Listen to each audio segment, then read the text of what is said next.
Welcome back for the sixth and final video in the series.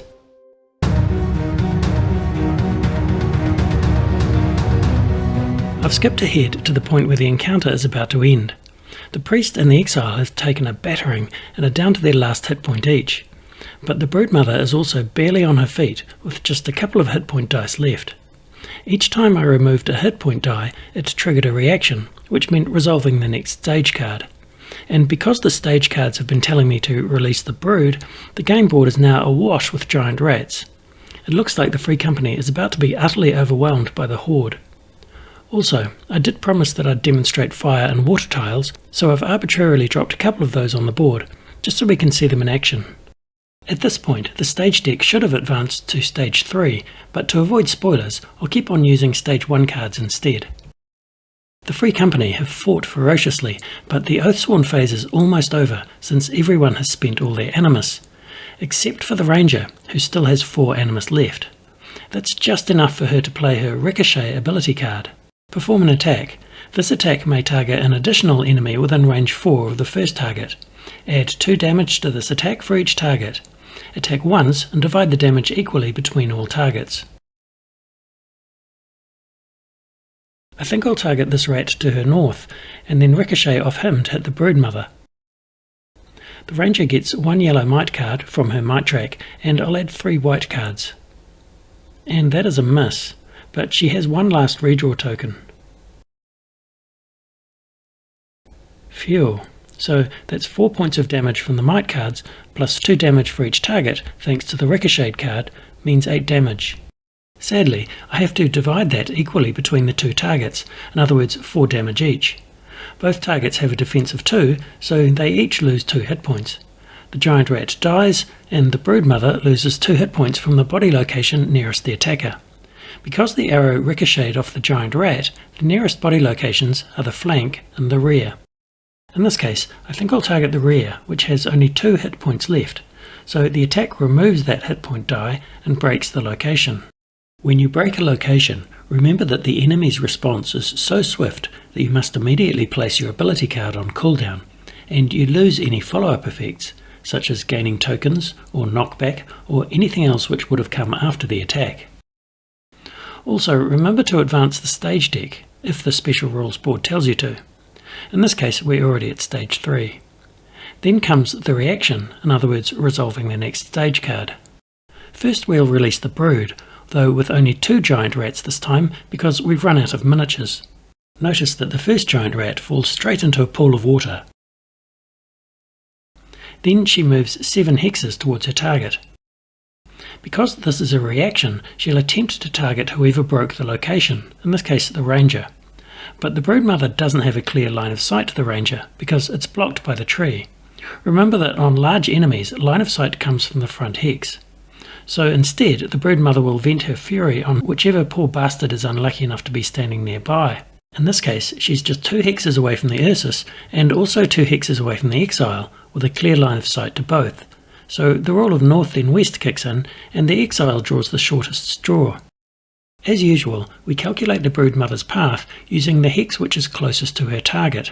When there are effect tiles on the board, such as fire and water, enemies won't even try to move around them. They'll just calculate their path in the usual way and walk right into any effects which stand in their way. In this case, the Broodmother's first step north takes her onto a water tile, which costs 2 movement to enter rather than 1, and her second step takes her onto another water tile, costing another 2 movement. So it actually takes her a total of 4 movement to reach the Exile. Though she has 7 movement to spend, so she barrels through the water, drenching the Exile in the process. We'll clear a space for her by pushing rats out of the way, but note that the water tiles stay where they are, underneath her miniature. And as you'd expect, she'll turn to face her target.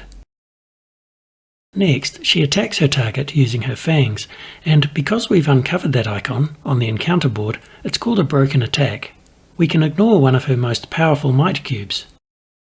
Before revealing the cards, the Exile can play Leap Attack, boosting his defense to 4.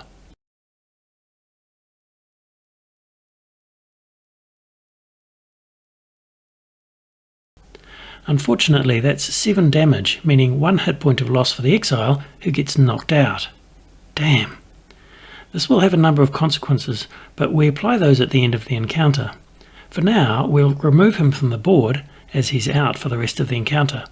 But in the next round, if the company has any allies, we can add one of them to the side of the game board to continue the fight as a replacement. The final instruction on the stage card is to move 3 hexes southeast.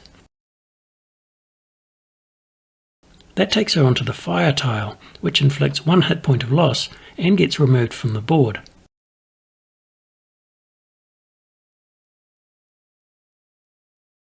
She only has 1 hit point die left, so it comes off that. Also, notice that the water tiles didn't cost any additional movement because she didn't enter those hexes. Now, the Ursus has already spent both her Animus off camera, but she does have a +2 Animus token. As you may recall from the previous video, companions can use these tokens to perform various actions, including an attack, but without the benefit of the determination rule if they miss. So I'll perform an attack using 1 yellow and 4 white cards. And miraculously, that is not a miss. There's also 1 critical, but before I draw that, I'm going to play her Phalanx card for the ability at the bottom. When you critical during an attack that hits, draw 2 additional cards rather than 1. Because the Warbearer is a companion, we have to turn the card face down instead of placing it in cooldown. And the Animus cost is always 0 for companions.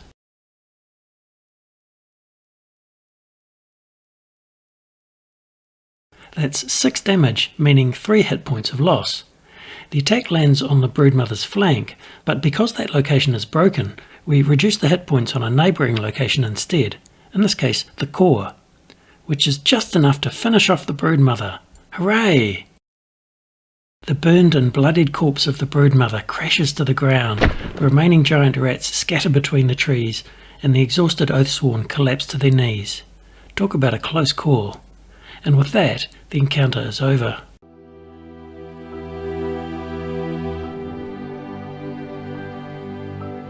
The first thing to do at the end of an encounter is to mark off the knockout track on the free company sheet. The number of skulls you check off will depend on how many Oathsworn were knocked out and on the difficulty level you played on.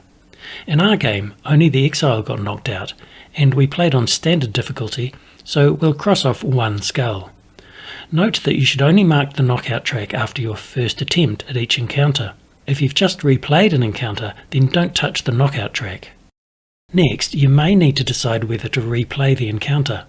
Every encounter will end in either success if you defeat the boss, or failure if all 4 Oathsworn get knocked out.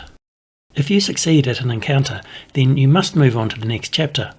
But if you fail, then you have the choice of either replaying the encounter or simply continuing to the next chapter. Before you make that choice, here are some factors to consider. As mentioned, replaying an encounter will never affect the knockout track, but it may affect the number of injury cards you suffer and the number of item cards you lose, because those things are based on your final playthrough of the encounter. We'll look more closely at both of those penalties in a moment, but for now, be aware that if you fail an encounter and you're not happy about having to take on 4 injury cards and having to lose 4 additional items, then replaying the encounter may enable you to reduce those penalties, assuming the replay doesn't go pear-shaped all over again. If you do decide to replay an encounter, then you must replay it before you do anything else. In other words, do not read the epilogue, do not draw any injury cards, do not lose any items, and do not archive any slain allies. The rulebook tells you how to set up the encounter for a replay. The final thing I'll point out is that there's no additional penalty for failing an encounter. If you fail an encounter but decide to continue to the next chapter anyway, then the game won't punish you for that, other than the usual penalties associated with all 4 Oathsworn being knocked out. Apart from that, you'll continue through all the end of chapter steps, just as you would if you'd succeeded. From here on, we'll assume that you've completed any replays and have finished the encounter for the last time. You can now read the epilogue in the storybook. At some point, the epilogue will tell you to tally level, loot and losses, which means following this table near the end of the rulebook. First, all Oathsworn will level up and unlock 1 bonus from the leveling table at the back of the rulebook. In our game, we've reached level 2, which means full characters unlock some new ability cards. The Exile and the Ranger gain level 2 ability cards from the box, and the Priest and the Ursus get no bonus this time since they're companions. More ability cards will get unlocked after chapters 5, 10 and 15.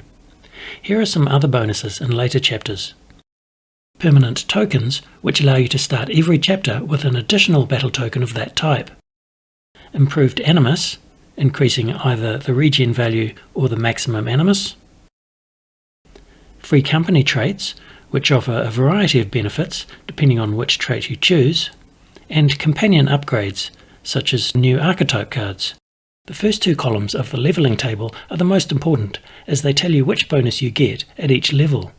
The numbers in the right-hand columns show the total number of bonuses which a character will have accumulated by the time they reach a given level.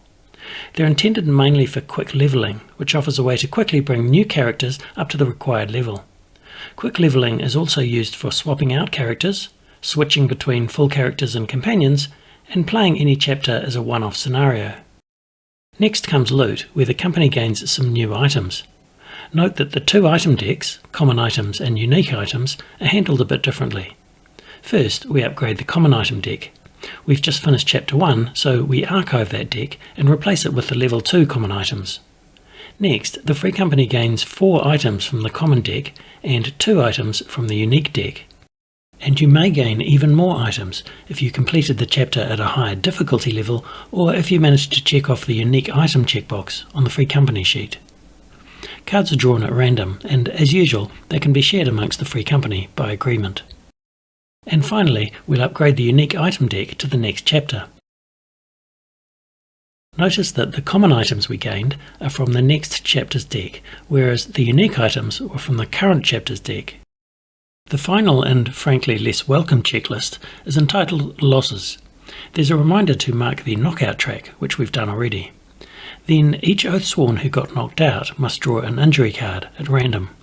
We'll look at those in a moment, but for now, note that if you're playing on a higher difficulty level, then Oathsworn may have to take an injury card even if they had 1 or 2 hit points remaining. Next, each Oathsworn must lose one of the items which they took into battle. This is due to unavoidable wear and tear. What's more, each Oathsworn who is knocked out must lose an additional item. For example, the Exile will lose 2 of the 3 items he took into battle, 1 due to wear and tear, and 1 because he was knocked out. Fortunately, I get to choose which items he loses. And of course, knowing the new items we gained a moment ago should help me decide which ones to sacrifice. And finally, the free company loses any allies who were killed during the encounter. And that's it for ending the encounter. Before finishing this video, I'll briefly mention injury cards. Drawing an injury card forces you to start the next chapter with some random physical impairment described on the card, such as Tourette syndrome or glucose intolerance. The main thing to remember about injury cards is that if you have any in your hand, then you must play them first before you can move or play an ability card. Playing an injury card is similar to playing an ability card.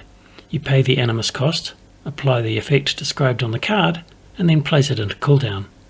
Just remember that injury cards don't trigger battle flow, which makes sense because injuries aren't supposed to be helpful. Once an injury card has been placed in cooldown, you can usually breathe a sigh of relief and forget about it for a while, but of course it will be gradually battle flowed back into your hand as the game goes on, and then you'll be forced to play it again and suffer its effects again. One way to reduce the likelihood of injury is to visit the town apothecary, but since this is virtually impossible to pronounce, you can visit the town physician instead, which is only impossible to spell. There you can purchase 1 or more curative cards. They're a bit like harmless injury cards. They have the same backs as injury cards, and you shuffle them into the injury deck, so that next time you get knocked out, you might be lucky enough to draw one of the curative cards and suffer no effect. Details are in the story rulebook. It's bad enough that the Deepwood wants to kill me, now I have to worry about health coverage as well. And that's a wrap for this entire video series. Congratulations on making it all the way to the end. That's the kind of determination and grit which should serve you well in the Deepwood. Thanks for watching.